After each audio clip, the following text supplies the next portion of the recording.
Good morning बेटा। Class 10 poem fourth का 2 paragraph हम कर चुके हैं। अब थर्ड पैराग्राफ की व्याख्या करते हैं।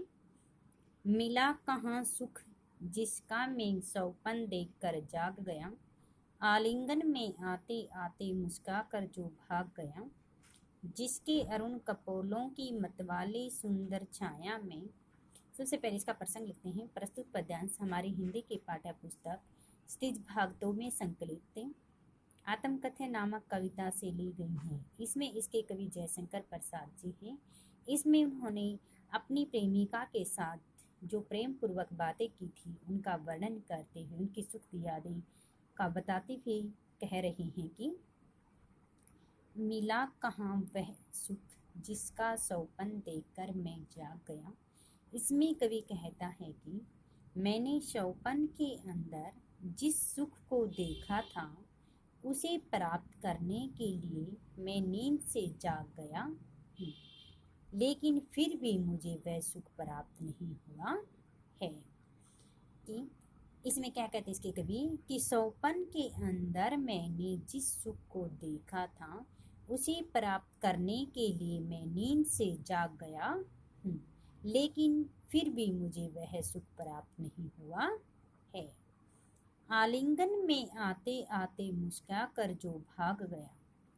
वह कहता है कि सुख के सपने उसके गले लगकर मुस्कुरा कर उससे दूर भाग गए हैं। अर्थात उसकी प्रेमिका उसके गले लगकर और मुस्कुराकर उससे दूर भाग गई है। जिसके अरुण कपोलों की मतवाली सुंदर छाया में, जिसके अरुण कपोल गाल अरुण लाल, जिसके लाल गुलाबी गालों की मतवाली मस्ती भरी सुंदर छाया में, कि जिसके लाल गुलाबी गालों की मस्ती भरी सुंदर छाया में अनुरागिनी उषा लेती थी निज सुहाग मधुमाया में। प्रातः काल के समय में वह अपने सुहाग की मिठास लेकर आती थी। प्रातः काल के समय में वह अपने सुहाग की मिठास लेकर आती थी।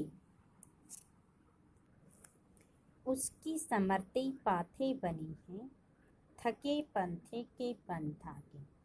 वह कहते कि समर्ति यादें रास्ते में पंथा थके हुए यात्री की, कि मेरी जीवन की सुखपूर्वक यादें ही थके हुए यात्री का सहारा बनी हुई हैं। जीवन को अधेड़ कर देखोगे क्यों मेरी कंथा की, तुम मेरे अंतरंग रूपी जीवन को उधेड़ कर देखोगे तो उसमें केवल दुख ही दुख भरा हुआ है। जिस प्रकार से यानी कि जीवन को उधेड़ कर मेरी कंथा के जिस प्रकार से गुदड़ को उधेड़ कर देखते हैं तो उसमें केवल छोटे छोटे कपड़े ही दिखाई देते हैं, उसके अलावा उसमें कुछ नहीं दिखता। उसी प्रकार से अगर मेरे जीवन की सच्चाई को जानेंगे तो उसमें केवल सुख की बजाय केवल आपको दुख ही दुख दिखाई देगा। इसके बाद में आपने इसका विशेष लिखना है। विशेष में लिखोगे, इसमें कवि ने अपनी आत्मकथ्यता का वर्णन किया गया है। अपनी सुखपूर्वक जो यादें थी उनके बारे में बता रहा है। इसके बाद सेकंड पॉइंट, इनकी भाषा सहज व सरल है, खड़ी बोली का प्रयोग किया गया है, लाक्षणिकता विद्यमान है, तत्सम तद्भव शब्द हैं, प्रसाद गुण है, अनुप्रास पुनरुक्ति आदि अलंकारों का प्रयोग किया गया है। इसके बाद में इसी व्याख्या के हम क्वेश्चन आंसर करते हैं। इसी व्याख्या के क्वेश्चन आंसर हैं। इसमें फर्स्ट पर्सन है हमारा, अवतरण में निहित भावार्थ को स्पष्ट कीजिए। इसमें कवि ने किसी से जब उसके प्रेम हुआ था उस प्रेम के बारे में बताना चाहता है कि किस प्रकार उसके जीवन की जो यादें होती हैं वे एक थके हुए यात्री का सहारा बनी हुई हैं। उसके जीवन की सारी चेष्टा के बारे में ही अपने विषय की पूर्णता का वर्णन किया गया है। अगला प्रश्न है, कवि नींद से क्यों जाग गया था? कि सौपन के अंदर उसने जिस सुख को देखा था उसे प्राप्त करने के लिए वह नींद से जाग गया था, लेकिन वह उसे प्राप्त नहीं हुआ। कवि किसे आलिंगन में लेने को आतुर था? किस आलिंगन में लेने को किसको आतुर था? सौपन अपनी की उसकी जो प्रेमिका होती है सौपन में उसके गले लगकर उसे दूर भाग जाती है। कवि के प्रिय का स्वरूप कैसा था? बहुत ही सुंदर था कि उसकी प्रेमिका के लाल गुलाबी जो गाल हैं, उस लाल गुलाबी मस्ती भरी छाया का वह वर्णन कर रहा है। कवि ने भोर को कैसा माना था? प्रातःकाल के समय को लालिमा युक्त माना था कि जिस प्रकार से सवेरे के समय में यानी कि सूर्य निकलने से पहले आकाश के अंदर लालिमा दिखाई देती है, उसी प्रकार से वह अपनी प्रेमिका की उन्हें